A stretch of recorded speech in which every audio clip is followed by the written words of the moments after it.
नमस्कार मित्रांनो, डांगण hole YouTube चॅनलच्या आजच्या एका नवीन व्हिडिओमध्ये आपलं आदिम स्वागत। मित्रांनो, तुम्ही जर आपल्या चॅनलवर नवीन असाल तर आपल्या चॅनलला सबस्क्राईब करून घ्या आणि बाजूची बेल आयकॉन दाबायला अजिबात विसरू नका। तर मित्रांनो, आज आपण आहे शेतामध्ये उन्हाळ्याचे दिवस आहेत। राबराट हे काम चालू आहे, कवळ्या काढायचं काम चालू आहे। इथं आपल्याला कवळ्यात तर हे कवळे मित्रांनो आता आपल्याला शेताकडे घेऊन जायचे आहेत। तर शेताकडे घेऊन जायला आता चला आपण ते डोक्यावर उचलून न्यावं लागणार आहे। तर मित्रांनो, आपल्याकडे गोणी त्या काड्या टोचू नये म्हणून गोणी घेतली आपण आणि एक कवळ्या बांधल्यात एका दाव्यावर चरटावर। तर हे पाहे असं उचलायला लागत आहे। असे ही बांधलेली कवळ्या ज्या आहेत हे उचलायच्या, म्हणजे हे बांधले वाटानं पडत नाही, आबाळ होत नाही। आणि हे उचलायला ना मित्रांनो लई कसरत लागते, कारण दुसरा माणूस नाही जोडी, एकट्यानं उचलायचे राहते। गोणी पुढे येते डोक्यावर, हे म्हणून उचलायचं आणि त्या वचा हे घेऊन जायचं शेतात। हे असं लई उन्हातानामध्ये आदबायचं काम आहे। हे वावर दिसत आहे, आता ह्या वावरामध्ये आपण आलो आहे मित्रांनो कवळीचा वचा घेऊन। आता या आपल्याला इथं या कवळ्यांच्या शेजारी टाकायचे खाली, असं हे वावरात टाकलं गोणी। आणि आता हे दावा आपण सोडून घेऊ, कारण कवळ्या पडू नये म्हणून ते दाव्यानं बांधून आणायला लागतात। दावा ओढून घेतला, या पायी गोणी दावा। आणि आता पुन्हा आपण जायचे परत दुसरा वजा आणायला, म्हणजे आता हे वाहतूक चालूच आहे मित्रांनो आपली। तर असं हे काम आमच्याकडं आता इथं या कवळ्या दिसतात, या सगळ्या कवळ्या आपल्याला व्हायच्यात। या इथून जे दिसतात या पाचोळ्यामध्ये गबाळामध्ये या सगळ्या कवळ्या आपल्याला व्हायला लागणार आहेत। ह्या काही लाकडं तोडून टाकल्यात ते दाबून राहावं म्हणून, हे सरपण उपयोगाला येत आहे। आणि इकडे ना मित्रांनो ह्या राबेल झाडं दिसतात, ह्या पहा या बोटासमोर राबेल्या झाडं, ह्या कवळ्या तोडल्या त्यांची रोपा घातल्यात।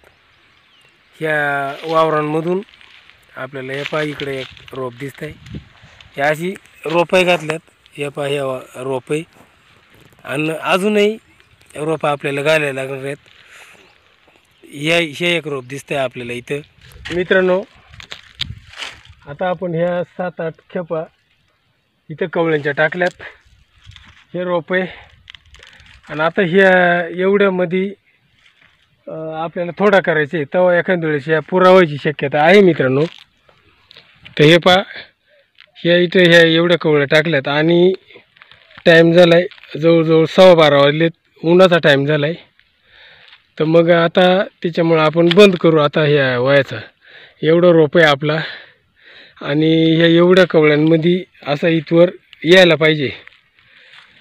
आणि मग असा अर्धा आला ना, आता हे अर्धा झाला आहे आणि अजून अर्धा झाल्यानंतर म्हणजे हे एक रोप होईल। आणि आता ह्या कवळ्या वैल्यात टाकायला जागा नाही मित्रांनो, ह्या कंटनी म्हणजे गुलतुरा जे आहे निरगुडे टाकायला जागा नाही। आता हे थोडं पसरून घेऊ आणि पुन्हा लागतील तशा कवळ्या आपण टाकू। हे रोप आपला पुरा होणार आहे, पण मग आता कसं आहे ऊन झालं आहे आणि जास्त झटका बसतो आहे, त्याच्यामुळं आता आपण थोडासा सावलीला थांबणारे आराम करणारे, पुन्हा सवसांची ऊन वळल्यावर पुन्हा आपण कवळ्या व्हायला सुरुवात करणारे, रोप पसरायला सुरुवात करणारे। मित्रांनो, आपण बसलो ह्या सावलीला, अशी आमच्याकडं दाट सावली राहते, बांधण अशी झाडं राहतात आणि ह्या झाडांच्या सावलीला बसलो आहे थोडासा। तर ही राबायची प्रथा आहे ना मित्रांनो आमच्याकडं, बरीच जुनी आहे वाडवडिलांपासून. तर मग हे राबणी म्हणजे झाडं तोडल्यानंतर बरंच फायदे होते. 2-3 फायदे आहेत. तर असं आहे. आता हे समजा हे बांधाची झाडं आहेत, हे झाडं दिसतात आपल्याला हे बांधाना, आणि हे झाडं जर मित्रांनो तोडली नाही ना, तर त्या झाडांच्या फांद्या वावरात येतात आणि वावरात वशाडा होतोय. वशाडा आल्यानंतर ते भात मरत आहे. जास्त पाणी त्या झाडांवर पडून, मोठ्याला टिपकं पडून त्या भात मरत आहे, तिथं मरदा होते. हा एक फायदा. आणि दुसरा फायदा होतोय, ह्या राबापासून ज्या बारीक सरपण निघत आहे ते आपल्याला वापरायला होत आहे. आणि अजून एक महत्त्वाचा फायदा म्हणजे असा की हे रोपं जे टाकलेत, हे राब तोडून हे रोपांमध्ये अशी पसरलं आहे हा पाला. आता हा मेच्या शेवटला वराळ फिरायला लागलं ना वरून आभाळात, का मग हे पेटवायची मित्रांनो. मग हे पेटवल्यानंतर त्या जाळलेल्या जे हे पालापाचोळे त्याची भूज खाली पडते वावरामध्ये, आणि मग त्या भुजीवर रोप पेरायचा भाताचा. मग ते भाताचा रोप पेरला ना धान्य, तर ते एकदम जोमानं उगवत आहे, एकदम काळाभोर दांडगी काडी आणि एकदम ताजा तावना रोप. तर मग हा एक फायदा आहे, रोप चांगलं येत आहे, त्याला पीकही चांगलं येत आहे. तर मग ही राबणी केल्यापासून मित्रांनो रखड होते, पण मग भूज होते रोपाला, रोपाय चांगली येतात. आणि ह्या बांधाचे ज्या शेतातली झाडं आहेत त्या झाडात तोडल्यामुळं वावरांचा वशाडा कमी होतोय आणि थोडाफार सरपणही निघत आहे मित्रांनो. तर अशी ही पद्धत आमच्या गावाकडं राबणी.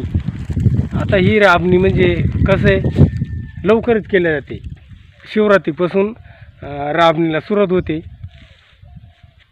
ज्यांची वावरा मोकळ्यात ना मित्रांनो, म्हणजे काठाणा वगैरे काही नाही, तर मग त्या लोक आहेत ना लगेच वरून तोडल्या त्या राब जो आहे, जो टगळे आहेत ते लगेच वावरामध्ये पसरून देतात.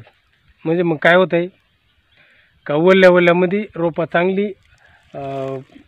हे जमून जातात आणि उरकत्यात बा, पटकन होत्यात.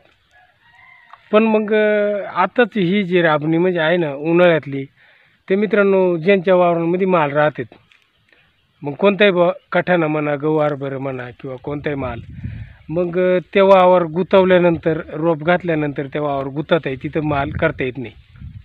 मग कसं आहे, माल टाकून द्यायचा, जे काय आपल्याला पेरायचं असेल ते पेरायचा आणि ते पेरून द्यायचा, राबणी करायची, झाड्या तोडून आणि कवळ्या घालून ठेवायच्या. आता हे कवळ्या जशा आपण वरून उचलून आणल्या ना, अशा कवळ्या घालून ठेवायच्या त्या झाडांखाली. आणि मग एकदा होळीचा खांब पडला ना, म्हणजे होळी झाली, होळीचा खांब पडला म्हणजे होळी झाली बा, होळी झाली, शिमगाचं निघतोय, तेव्हा कठाण्या निघून जातात, वावरा मोकळी होत्यात. आणि मग त्या वावरा मोकळी झाली का मग त्या कवळ्या वळायच्या. मग आता आपण जशा ह्या कवळ्या वळल्या, तर मग अशा ह्या कवळ्या वळून आणायच्या आणि त्या अशा वावरांमध्ये टाकून त्यांची रोपा घालायची. तर अशी पद्धत आहे मित्रांनो आमच्याकडं. तर ह्या इथं सावलीला बसलो आहे, ऊन झालं आहे म्हणून, आणि ही माहिती थोडक्यात तुमच्यापर्यंत पोहोचवली मित्रांनो. अशी आमच्या गावाकडं म्हणजे राबणी करावंच लागते. आणि जे काही भागामध्ये उती टाकीतात, तर राणी येऊ म्हणजे ह्या वावरामध्ये भूज न करता किंवा रोप न टाकता उती टाकीतात. तर मग त्या उत्याचा राब मित्रांनो जरासा बारीक काढी येते किलास आणि चांगला धावत नाही, मग त्याला खतं मारावं लागत आहेत वर खता. त्यांना पुढं अजूनच बेकारी होते. ताजा दिसत आहे किंवा चांगला भात येत आहे, पण मग शेवटी खायला खतांचंच. आणि हे जे आपण रोपं केलेत ना, आता अशी जर रोपं केली तर यांना भूज राहते आणि त्या भुजीमुळं यांना खत पेरायची गरज नाही. युरियासारखा किंवा सुपलासारखा खत वर खत जे आहे ते काही पेरायची गरज नाही. आणि हे भुजूच रोप चांगलं येत आहे. आणि मग हे फायदे तर सांगितलेच. रोप घातल्यानंतर भूज पडते, रोप चांगलं येत आहे. झाडं तोडल्यानंतर वावरांचा उशाडा कमी होतो आहे, थोडाफार सरपणे निघत आहे. अशी पद्धत आहे मित्रांनो आमच्या गावाकडं. हे उन्हाळ्यामध्ये आता होळीचा खांब पडल्यानंतर ज्यांनी कवळ्या घालून ठेवल्या असतील राबून, त्या आता कवळ्या वयाच्या किंवा रोपा पसरायच्या घाई गडबडीत आहेत. तर मित्रांनो चला, आता ऊन झालं आहे आणि ह्या चांगल्या सावलीत जांभळं फुटलं, ह्या सावलीमध्ये आपण बसलो आहे. आमची ह्या रोपांची किंवा भुजनीची थोडक्यात माहिती तुमच्यापर्यंत पोहोचवली मित्रांनो. तर कसा वाटला हा व्हिडिओ हे मला कमेंटमध्ये जरूर कळवा. आणि कसं आहे, या कामाच्या धावपळीत व्हिडिओ थोडे मागं पुढं होतात, त्यासाठी समजून घ्या मित्रांनो. तर चला मग आता ह्या व्हिडिओमध्ये आपण इथंच थांबू मित्रांनो. पुन्हा भेटूया पुढच्या व्हिडिओमध्ये. तोपर्यंत सगळ्यांना पुन्हा एकदा नमस्कार.